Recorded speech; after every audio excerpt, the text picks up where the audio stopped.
Intermittent fasting is the best way to lose weight and prevent diseases. This is what you need to do. How many meals a day is ideal? There are many answers to this question, but if you want to optimize your lifespan and decrease your risk for developing chronic degenerative diseases, the answer is becoming very clear. The long-standing conventional answer is that most people need 3 square meals a day with snacks in between to maintain stable blood sugar and insulin levels. However, there's compelling evidence suggesting this near-continuous grazing may be partially to blame for the obesity and diabetes epidemic. The most obvious risk with spreading out your meals to morning, noon, and evening is overeating. Other less obvious risks are biological changes that result in metabolic dysfunction, subsequent weight gain, and diminished health. Our ancestors did not have access to food 24/7, and from a historical perspective it appears your body was designed for intermittent periods of fasting. In fact, a number of beneficial effects take place when you go for periods of time without eating. The case against eating multiple meals a day. According to Dr. Walter Longo, director of the Longevity Institute at the University of Southern California, where he studies meal timing and calorie restriction, even 3 meals a day may be too much.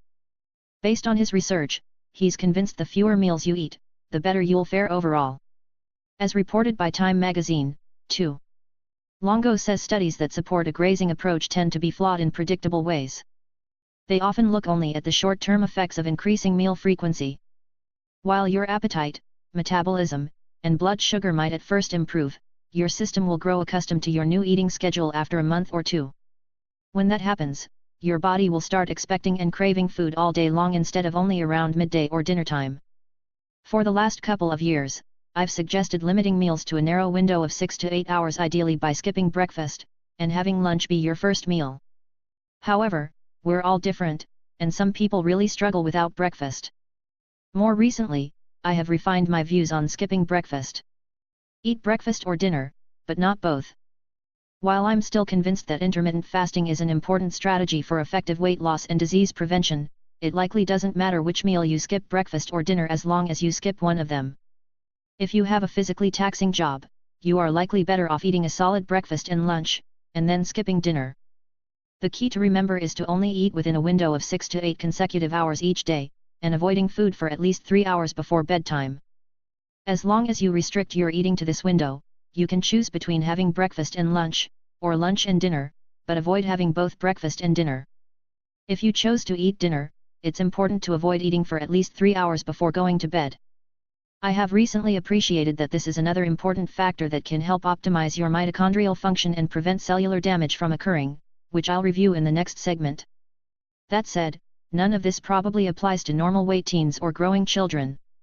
They likely need 3 square meals a day unless they're overweight. For kids and teens, the type of food they eat would be a primary consideration. Ideally, all of their meals would revolve around eating real food, not processed foods, fast food, and sugary snacks. Drinking plenty of pure water and avoiding sugary beverages is another key consideration. The benefits of avoiding late-night eating. If you want to live a long, healthy life and avoid chronic degenerative diseases, then it's important to have a minimum of 3 hours after your last food intake before you go to bed. This is due to the way your body produces energy. Many don't realize that your mitochondria are responsible for burning the fuel your body consumes and converting into usable energy.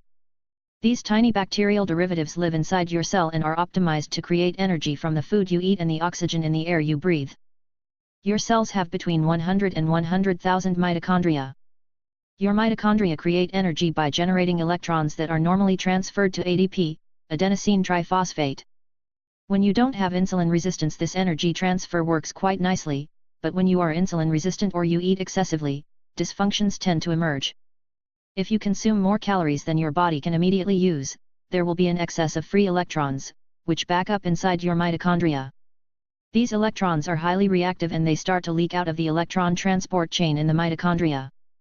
These excess electrons leak out and wind up prematurely killing the mitochondria, and then wreak further havoc by damaging your cell membranes and contributing to DNA mutations. There are many knowledgeable experts that believe this type of mitochondrial dysfunction is one of the keys to accelerated aging. So how can you apply this knowledge?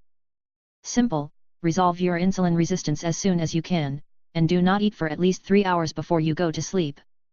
Personally, I stop eating around 4 p.m. or even earlier and typically go to sleep around 5 to 6 hours later. Your body will use the least amount of calories when sleeping, so the last thing you need is excess fuel at this time that will generate excessive free radicals that will damage your tissues, accelerate aging, and contribute to chronic disease. Interestingly, if you have insulin resistance, intermittent fasting is, without a doubt, the most powerful intervention I know of to help you resolve it. This is one of the reasons why I now believe skipping dinner may be an even better strategy than skipping breakfast. Clearly, skipping dinner is more difficult to implement from a social perspective, but it might be a superior biological strategy. Can drinking water before meals help you lose weight? In related news, recent research suggests drinking 500 ml, a little more than 2 8-ounce glasses, of water half an hour before your meals may help boost weight loss. Obese participants who preloaded with water before each meal lost an average of nearly 3 pounds, close to 1.5 kilos, more than the control group over the course of 3 months. All participants, including the control group, received a weight management consultation on how to improve their diet and exercise. Those who ate 3 meals a day and drank water prior to each meal lost an average of nearly 9.5 pounds, 4.3 kilos, in 3 months. Those who only preloaded once a day, or not at all, lost just over 1.75 pounds, 0.8 kilos. In all, 27% of the treatment group who preloaded with water lost more than 5% of their body weight, compared to just 5% of the control group. This makes logical sense, as thirst is often misinterpreted as hunger. Drinking water before settling down to eat will also make you feel fuller, so overall this strategy could result in eating less. Calorie restriction benefits your health. Getting back to intermittent fasting, many studies have confirmed the health benefits of calorie restriction, and it seems clear that eating less is part of the equation if you want to live longer. Interestingly, research has shown that lifelong calorie restriction in mice significantly changes the overall structure of the gut microbiota in ways that promote longevity. So one reason why calorie restriction may lengthen lifespan appears to be due to the positive effect it has on gut microbiota.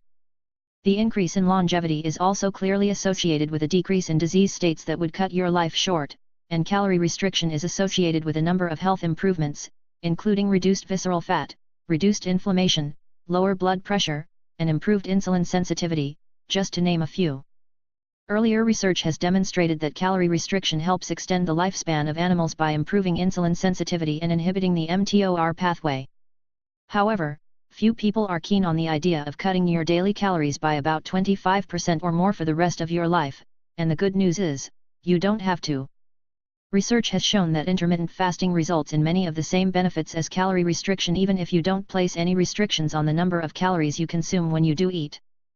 This was demonstrated in a 2013 review, 10 which found a broad range of therapeutic benefits of intermittent fasting, even when total calorie intake per day did not change, or was only slightly reduced.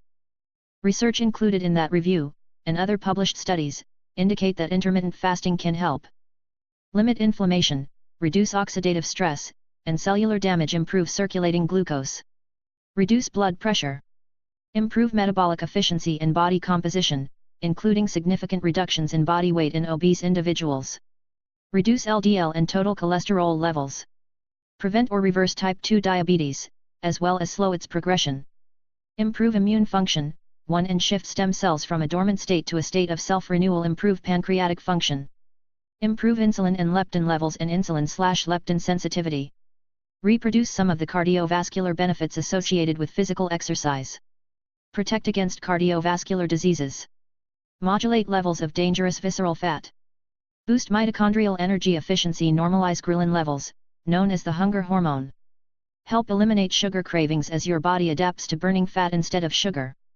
promote human growth hormone production, HGH. Fasting can raise HGH by as much as 1,300% in women and 2,000% in men.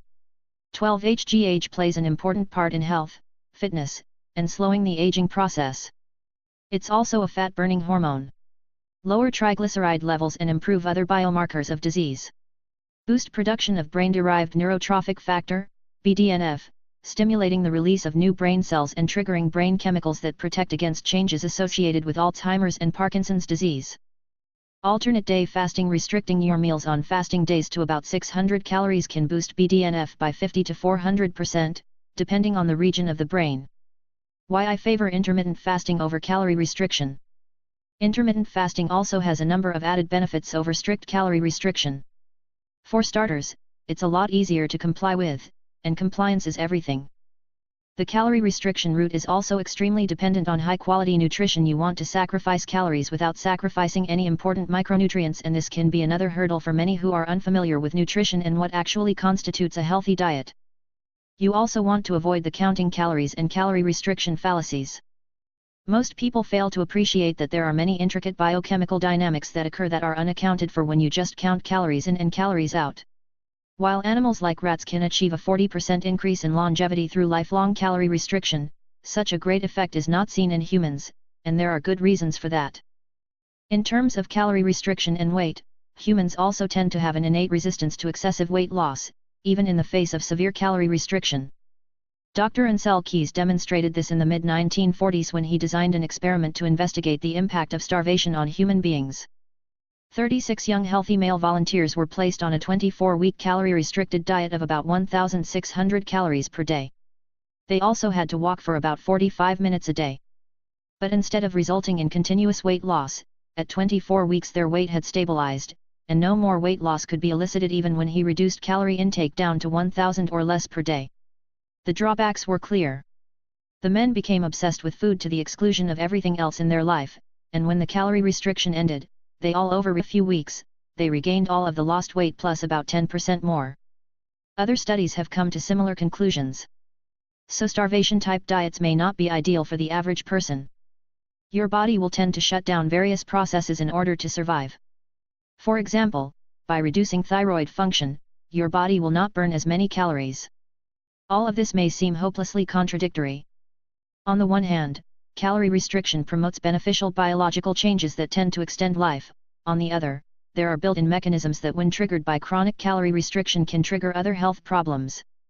These are complex issues, and any extreme measure is likely to cause more problems than it solves. The best we can do is come up with some general guidelines that replicate ancestral patterns. In my view, daily intermittent fasting and avoiding eating for a number of hours before bedtime has many advantages over general calorie restriction and other radical diets, while providing many of the same benefits with a minimum of risk. To lose fat, you need to retrain your body to burn fat for fuel. When you consistently eat every few hours and never miss a meal, your body becomes very inefficient at burning fat as a fuel, and this is where the trouble starts. It's important to recognize that, with few exceptions, you cannot burn body fat if you have other fuel available, and if you're supplying your body with carbohydrates every few hours, your body has no need to dive into your fat stores. When you apply intermittent fasting, you not only avoid this but also will typically decrease your food costs and increase your health. Eating fewer meals and timing those meals to occur closer together is one of the most effective strategies I've found to trigger your body to more effectively burn fat for fuel, and normalize your insulin and leptin sensitivity. If you're not insulin resistant, intermittent fasting is not as crucial, but may still be beneficial. If you're among the minority of Americans who do not struggle with insulin resistance, then my general recommendation is to simply avoid eating at least 3 hours before bedtime. That automatically allows you to fast for at least 11 hours or longer depending on if and when you eat breakfast. Equally important is the recommendation to eat real food when you do eat, meaning food in the most natural form you can find, ideally whole organic produce, and pasture-raised when it comes to meats and animal products like dairy and eggs. To that, I would add avoiding sitting, engaging in non-exercise movement throughout the day, and getting regular exercise. Exercise will not produce significant weight loss without addressing your diet, but when done in combination it can be significantly beneficial. Links in description.